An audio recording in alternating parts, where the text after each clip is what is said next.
Welcome to the farm. Welcome to the farm. I'm Justin, and today we're back out in the shop to work on our 3-point rake build. Now in the previous video on this build, we got the whole rake assembly built and all welded together and ready to figure out how we're going to mount this to the tractor itself. And originally my thought was to make some kind of bracket on the backside here and attach it to my middle buster. Unfortunately, I think that's going to put the rake too close to the tractor, where the sides will end up getting into my tires and it'll just be too close. It'll also make this thing way too tall, so even if I lift 3-point, I think the rake is still going to be hitting the ground. So this is what's called the middle buster. It's called a middle buster because it's got one blade in the front. It's actually supposed to have another side that comes across here, and it busts and furrows dirt to both sides. I cut this side off because I wanted this to act more like a mold board, where I could come in, peel off the dirt to one side, come back next to it, peel it off to the same side again to break up our fields for corn patches, and then come back through with the cultivator, break it all up, smooth it out. It worked okay, but what we need to do now is get this blade off of here so we can figure out how we're going to attach this to a rake. All right, let's see if this little 3/8 drive Milwaukee has enough power to get this off. Got one of them.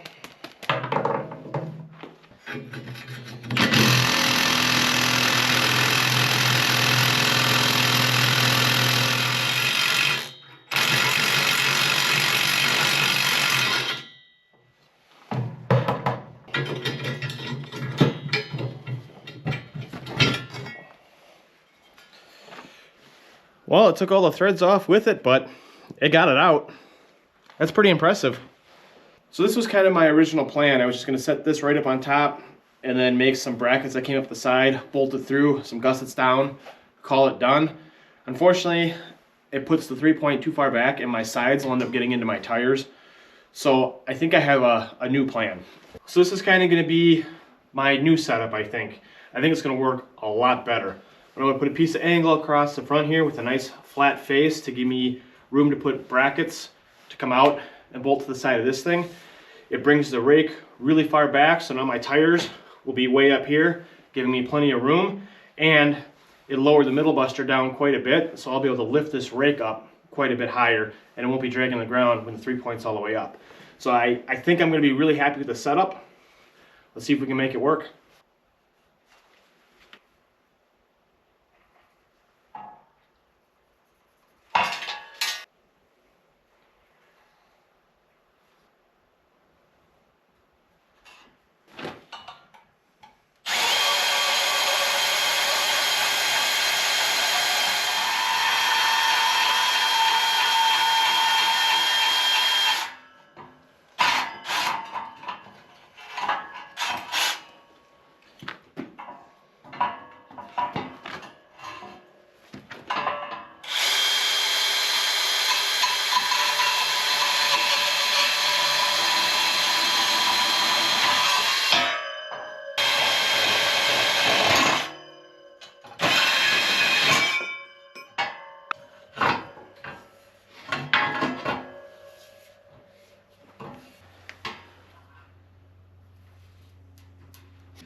All right, well, I got all the pieces cut out. I got all the grinding done on the rake, even cleaned up some of the welds from last time, making it look a lot better.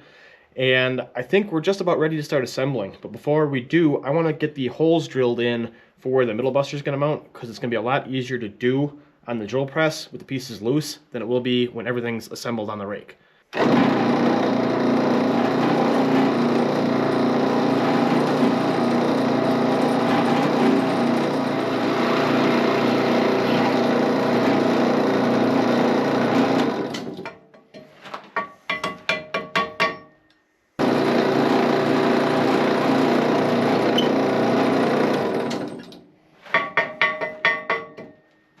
All right, I think we're ready to start putting this together. Let's see how all this fits.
All right, well, we got all our pieces tacked in. Let's grab the middle buster, slide it in here, and just make sure it fits before we go ahead and start welding everything together. That'll work. I made it about an 1/8 inch wider so it would slide in easy, and I think it's going to work out just perfect.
All right, so I got my 2 spots laid out in my middle buster to drill, and I'd like to take a second to explain why I only drilled 1 hole on each side of my bracket.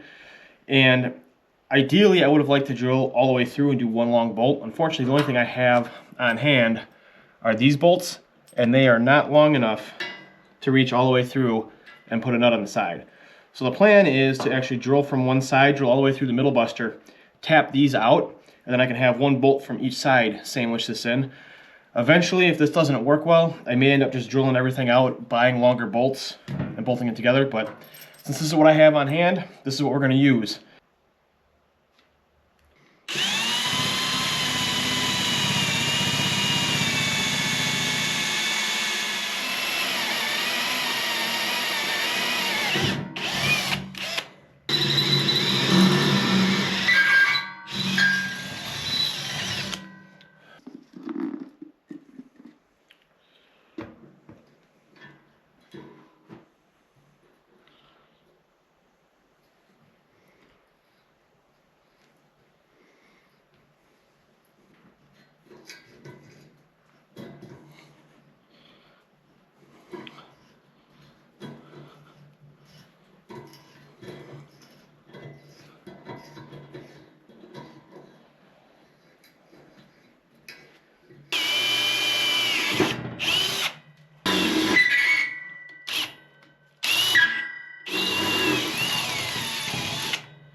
So now I got the holes drilled and tapped in my middle buster here. The last thing I need to do before I can mount this to the rake is drill these holes out bigger.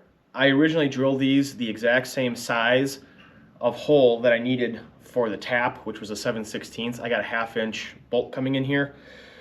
So instead of drilling just a 1/2 inch size and having it be real tight and difficult, I'm gonna go with the next biggest size I have, which happens to be a 5/8. I wish I had one that was in between 1/2 and 5/8, but this is all I got, so this is what I'm gonna go with.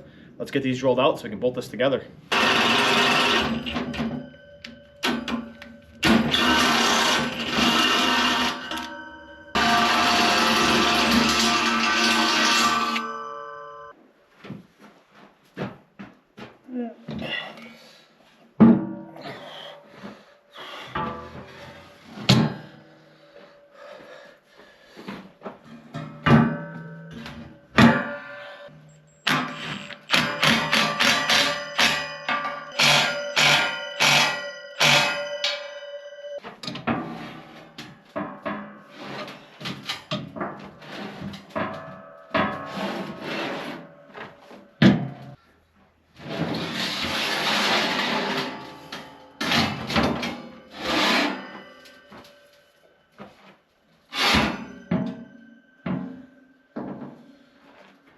Well, it's together. I think it looks pretty good. I like how this is front heavy with the middle buster on the front, because now when I set this down, take it off the tractor, it's gonna stay standing up because it's pretty solid. Like you really have to push it over, which I am really excited about. I was worried about this thing just sitting there and all of a sudden just kind of falling over, falling backwards. I do have a couple things that I do not like. One, this bar here is definitely not level with the rake. So if I make this bar level on the tractor, that rake is going to be really crooked. Now there's a couple things I'm fighting with. One, this bar here is not square with this vertical bar here, which is already an issue from the factory from the middle buster. But then my way I got it bolted together here, this is slightly out of level as well, so it's just compounding this issue. So I don't know if I'm gonna fix that or not, or if I'm just gonna see if I can just level it out on the tractor and kind of leave it how it is. There's two other things I'd like to do though, that I know I'm going to do. One, now that I got this together, I can see that even though I got a pretty good angle piece here, there's quite a bit of flex in that. So I think I want to put some gusseting in, maybe from here back to here, or some gussets behind here, just to kind of hold that together, because as this pulls and moves, eventually that's going to wear out, it's going to tear, and it's going to be an issue. So that's something we're definitely going to want to work on fixing. The other thing I'm thinking about doing is welding in a block here and a block here, so that way when I go to put this together and it's standing up, I can slide this thing in, set it down on the block, and my holes will be lined up, and it'll be much easier to put together instead of trying to lift and move and twist and put bolts in and thread them in. So I think that's something we're going to do next time too. I was really hoping to have this one done and ready for paint, but I'm out of time for today, so we're going to have to do these couple little issues next time. Hopefully you guys found this interesting. I just want to say thank you so much for watching, and we'll see you in the next one. Bye.